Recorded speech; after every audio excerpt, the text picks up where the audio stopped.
I should have pushed harder. And I will the next time. I know we'll fight again.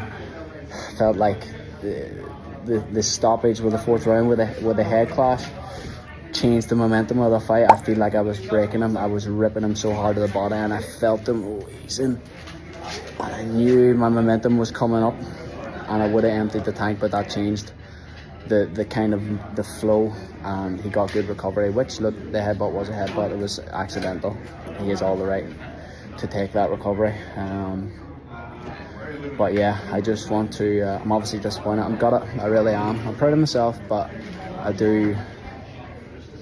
need to get that back. I deserve to have that belt soon.